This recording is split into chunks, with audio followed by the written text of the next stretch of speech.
안녕하세요. 대전과학기술대학교 이재은입니다. 이번 가을학술대회의 발표문 제목은 탐닉과 욕망의 경계 아니 에르노의 단순한 열정입니다. 아니 에르노라는 프랑스 작가의 단순한 열정이라는 작품에 대해서 분석해 보려고 하는데요. 다 같이 한번 보겠습니다. 아니 에르노는 1940년 프랑스 릴본에서 태어난 프랑스의 유명한 소설가입니다. 2022년도 노벨 문학상 수상자이기도 하죠. 당시 가난한 농민이었던 조부모와 마찬가지로 에르노의 부모 역시도 공장에서 일하는 노동계급 출신인데요. 이후 에르노의 부모는 카페와 식료품점을 운영하게 되면서 비로소 노동자 계급에서 자영업자 신분으로 신분 계층 이동을 했다고 할 수 있겠습니다. 에르노의 아버지는 언제라도 사회적 위치가 다시 하락할 수 있다는 사실을 두려워하는 사람이었고요. 어머니는 그에 비해 가정의 안정을 위해 적극적으로 행동하는 사람이었다고 합니다. 에르노는 어린 시절에 아름다운 풍경으로 가득 찬 그녀의 고향을 사랑했고 사립학교에 입학하면서 차가운 현실을 몸소 깨닫게 되었다고 합니다. 왜냐하면 사립학교에 입학하니까 부유한 동급생 친구들이 많았는데요. 그때부터 삶과 자신의 일상을 비교하기 시작하면서 부모와의 세대와 단절을 선언하고 자신만의 길을 개척했다고 합니다. 에르노는 이 열등감을 극복하기 위해서 학업에 정진하여 우수한 성적을 받았는데요. 그녀만의 뛰어난 경력과 이력으로 이 모든 배경을 이겨내고자 노력했다고 합니다. 결국 에르노의 삶을 돌아보면 소장농의 딸, 자영업자의 딸, 교수, 교사, 그리고 명성 있는 작가로서 프랑스 사회의 계급 이동을 몸소 보여준 셈이라고 할 수 있겠습니다. 아르노는 학창 시절부터 문학에 관심이 많았다고 하는데요. 루앙 대학에서 본격적으로 문학을 전공을 했습니다. 이 시기에 만난 필리프 에르노와 결혼해서 두 아들을 얻었는데 결국 이혼으로 마무리되었죠. 에르노가 글쓰기에 몰두한 시점은 바로 교사직을 그만둔 이후인데요. 1974년 아르노의 첫 소설인 빈 옷장이 출간되었고 이후에 발표된 여러 작품은 문단과 대중의 큰 주목을 받기 시작했습니다. 남자의 자리라는 작품으로 프랑스 4대 문학상인 르노도상 수상을 시작으로 2003년도에는 그녀의 이름을 딴 아니 에르노상이 제정되기도 했습니다. 2022년에는 프랑스 여성 작가로는 처음으로 노벨 문학상을 수상하는 쾌거를 이루기도 했습니다. 아니 에르노의 단순한 열정이라는 작품을 한번 보겠습니다. 이 작품은 작가의 자서전적 요소가 담긴 작품이고요. 여성과 남성의 연애 감정을 중심으로 이야기가 전개되고 있습니다. 이 작품은 영화로도 제작이 되어서 많은 인기를 끌긴 했는데요. 워낙에 자서전적 이야기지만 사실은 성적 욕망을 주제로 다루고 있는 작품이기 때문에 아주 대중적으로 많은 다양한 연령층이 본 작품이라고 하기는 어려울 수 있을 것 같습니다. 하지만 솔직한 문체 그리고 강렬한 직설적인 주제 이런 부분 때문에 결국 2022년에 노벨 문학상을 타기까지 아니 에르노의 그 작품 세계를 인정받게 한 대표적인 작품이라고 할 수 있겠습니다. 단순한 열정 작품에 나타나는 그 화자는 나라는 이름으로 나오는데요. 이 나는 프랑스에 머무는 유부남 애인을 사귀고 있는 여성입니다.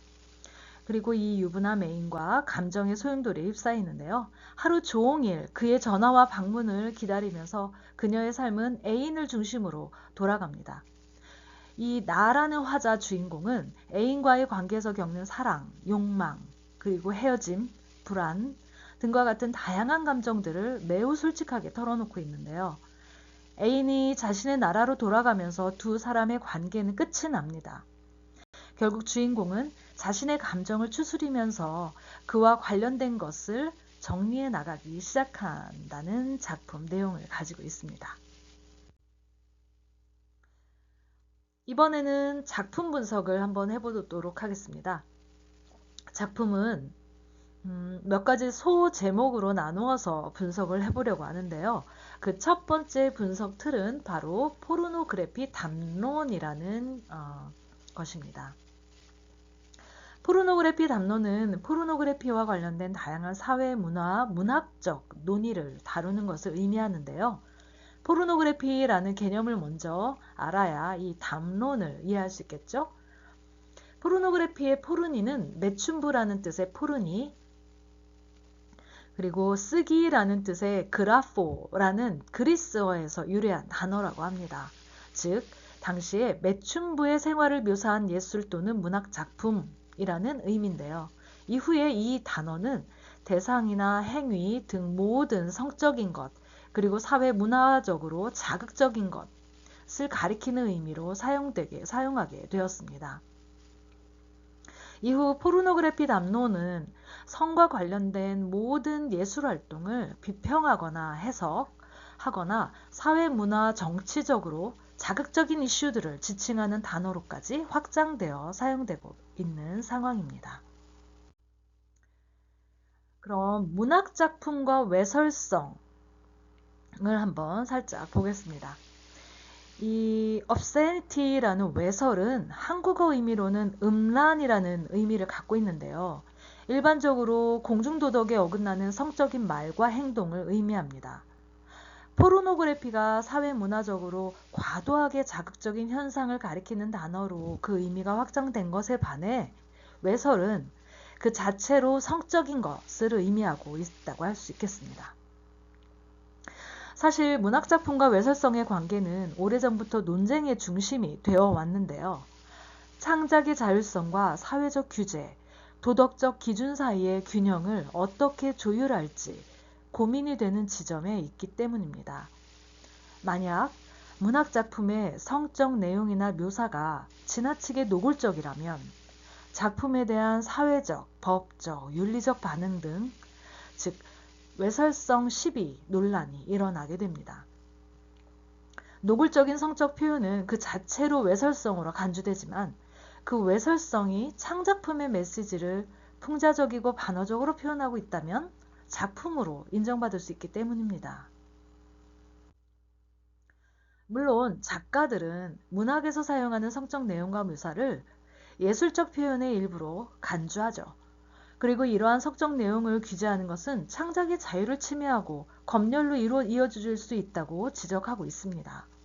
예를 들면 제임스 조이스의 율리시스나 D.H. 로렌스의 아들과 연인 같은 작품들은 출간 당시에 상당한 외설성의 시비가 있었죠. 그런데 훗날 문학사에서 매우 중요한 작품으로 인정을 받고 있습니다. 이처럼 외설성 시비는 시대의 기준에 따라 다소 유동적인 측면이 있는데요. 그럼에도 불구하고 여전히 많은 비평가들이 문학 작품의 성적 내용이 사회적 도덕 기준에 부합하는가 살펴보는 것이 매우 중요하다고 주장하고 있습니다. 외설적인 내용이 어린 독자들에게 부정적인 영향을 미칠 수 있다고 보기 때문인데요. 그래서 일부 국가에서는 특정 문학작품에 대해 판매를 금지하거나 연령을 제한하는 등의 규제를 가하기도 합니다. 예술과 외설의 경계를 정의하는 것은 매우 어려운 문제입니다. 대체로 그 정의가 주관적이고 시대와 문화에 따라 변할 수 있기 때문인데요. 게다가 성적 묘사가 문학적 가치를 지니는 경우도 매우 많죠. 예를 들면 D.H. 로렌스의 채털리 부인의 연인의 경우 성적인 내용은 주인공이 자유로운 인간으로서 자아주체성을 인식하는 과정이라는 주제와 연관되어 있어서 그 문학적 가치를 인정받고 있는 상황입니다. 이 경우처럼 성적인 내용은 단순히 자극만을 위한 게 아니라 작품의 주제나 인물의 심리사회적 맥락을 깊이 이해하는 데 중요한 역할을 할 수 있습니다. 성적 정체성은 인간의 본능을 구성하는 기본 조건 중에 하나이므로 성적 정체성을 떠나서는 한 인물을 온전히 이해할 수 없기 때문입니다. 따라서 예술과 외설의 경계는 모호하면서도 시대에 따라 또는 작품 메시지의 지향성에 따라 유동적일 수 있음을 이해하는 것이 중요합니다.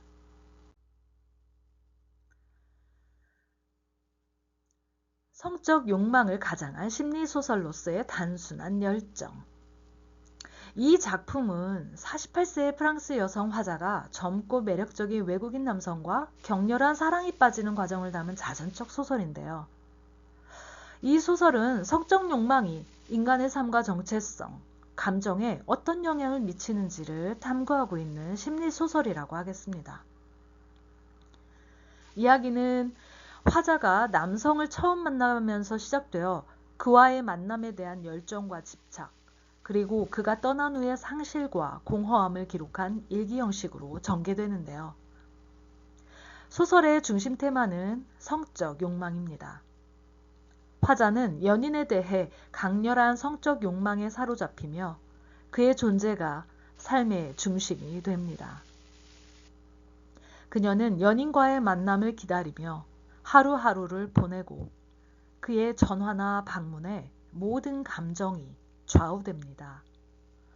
심지어 그녀는 그가 남기고 간 모든 것들을 세세하게 기억하고 확인하면서 그와의 사랑을 갈구합니다. 그녀는 그와의 성적 관계를 통해 자신의 존재를 확인하고 그가 자신에게 주는 쾌락에 매우 집착하게 됩니다. 그러나 이 작품은 화자의 성적 욕망이 단순한 육체적 관계에 머물지는 않는다는 것을 보여주고 있습니다. 연인에 대한 열정 그리고 집착은 화자의 감정과 심리에 깊은 영향을 미치는데요. 그럼에도 불구하고 단순한 육체적 관계에 머물지 않는다는 걸 보여주는 이유는 화자가 집착하는 것은 결국 자신의 열정 그 자체라는 것이기 때문입니다.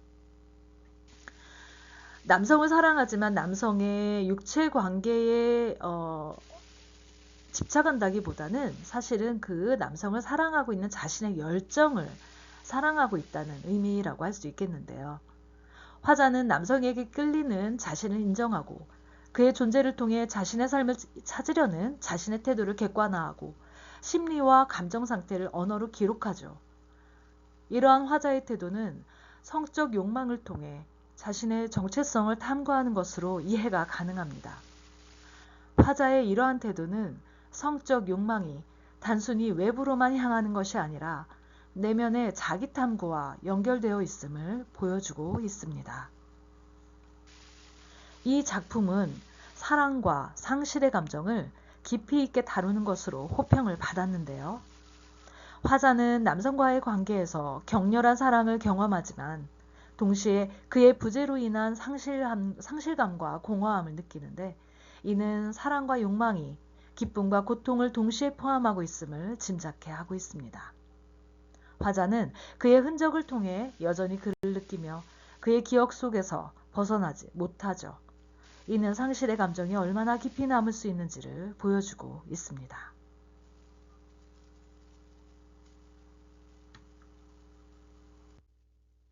일상과 욕망의 충돌, 그리고 직설적인 문체.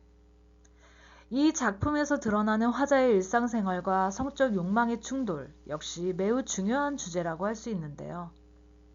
화자의 일상생활과 성적 욕망의 충돌이라는 게 어떤 의미를 가질까요? 화자는 일상적인 삶 속에서 끊임없이 이 연인을 생각하고 그와의 만남을 계획하고 그의 존재가 화자의 일상을 지배하는데요.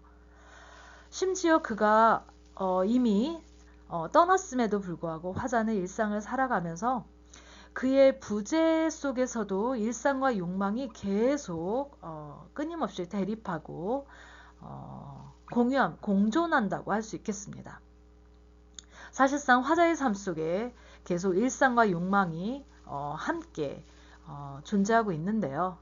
이렇게 화자의 일상적인 삶과 그 연인에 대한 갈망은 인간의 욕망이 개인의 삶에 어떻게 스며드는지, 그 일상을 어떻게 변화시키는지를 잘 보여주고 있다고 할 수 있겠습니다. 그리고 아니 에르노의 단순한 열정에서 사용된 간결하고 직설적인 문체 역시 화자의 감정과 심리를 솔직하게 드러내는 효과적인 문학적 장치라고 할 수 있겠는데요.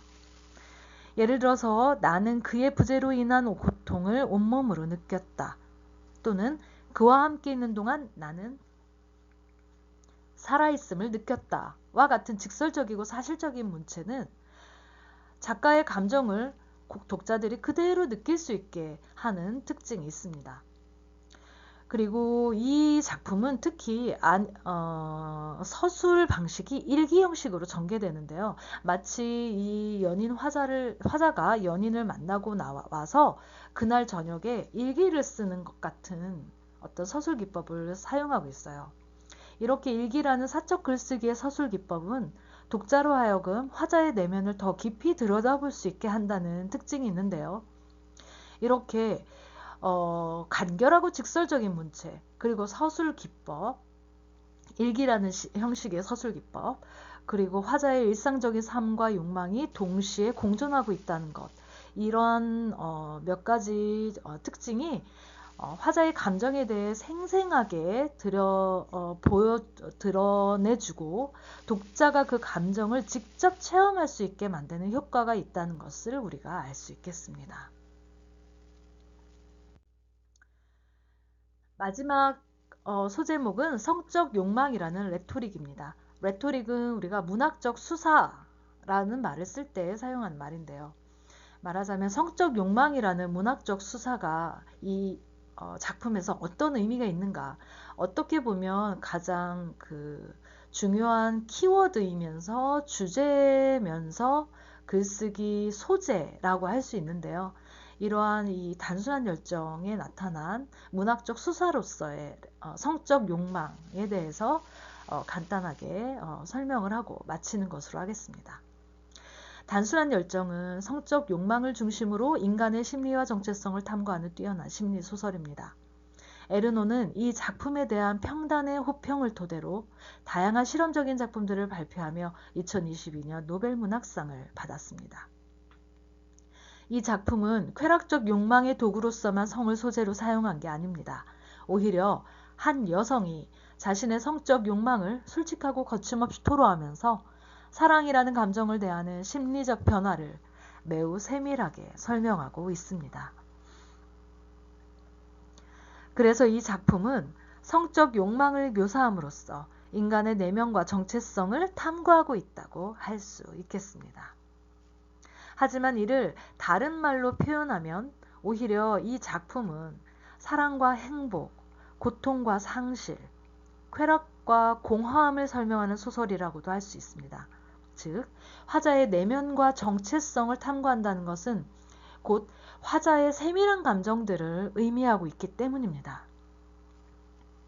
그래서 이 작품에서 성적 욕망에 대해 묘사하는 것은 이와 같은 모든 심리와 내면을 설명하는 문학적 수사이자 장치로서 활용되고 있다는 것이 이 작품을 설명하는 것에 더 부합한다고 할 수 있겠습니다.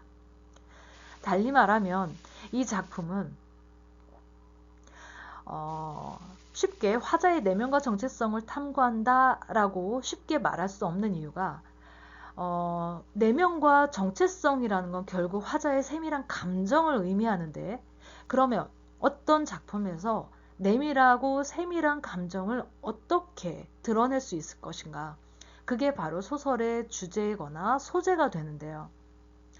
그렇기 때문에 화자의 세밀하고 내밀한 감정을 잘 드러내기 위해서 아니 에르노는 성적 욕망이라는 수사학을 선택했고 활용하고 있다라고 볼 수 있다는 것입니다. 그래서 결국 아니 에르노는 이 작품을 통해서 성적 욕망이라는 레토릭을 취했지만 이걸 통해서 본인의 내면이나 정체성을 탐구하고 있는 모습을 보여주는 과정에서 화자의 세밀한 감정들을 통해 드러내고 있다라고 볼 수 있겠습니다.